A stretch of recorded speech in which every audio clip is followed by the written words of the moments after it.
Uasin Gishu is a very old school with a large number of candidates, 325. They are sitting their exams in 15 rooms. What is unique about this school is that it is a day school, mixed school, and well-performing. So it normally helps us remove the thinking that day schools and mixed schools cannot do well. It's an old school and is always performing very well. As you have seen, the exam has started very well. The security officers are there, as I said earlier. We have 15 invigilators and 2 supervisors. And so far, the learners look very ready. They look relaxed.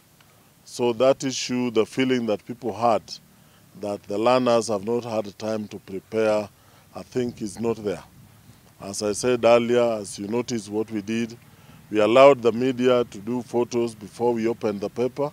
But as soon as we opened the exams, we cleared so that we don't take any pictures when exams are going on. So far, I think we are good. We are happy with the process, with what we have seen, and what we are picking from across the country is that all is starting well. But again, as we go along, if there are any issues, we'll pick them as we go along and deal with them accordingly. I don't seem to have much to say really, just to wish the candidates success in their exams, and we wish everybody well. We are sure we are going to give them a conducive environment to learn.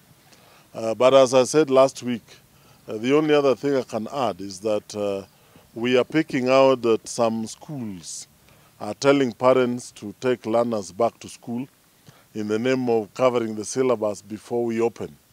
They don't want to call it tuition, but they're saying that because the time is so squeezed, the learners will not get enough time to cover the syllabus. And I want to assure the country that the time that is allocated for the academic year is adequate for the coverage of the syllabus as stated by KCSE. Normally in a term, we have between 10 to 14 weeks.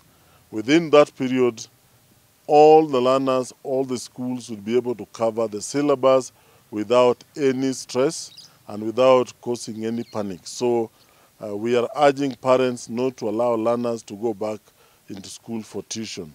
Again, as I said last week, remember last year was very squeezed. We did the 10 weeks and people were feeling that there was a lot of pressure on the learners.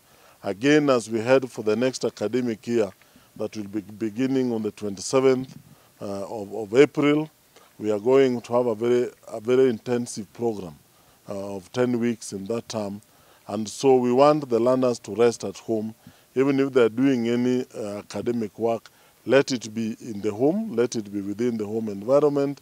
Nobody should charge any parent that they're calling learners to go back for tuition in the name of covering the syllabus. Thank you very much.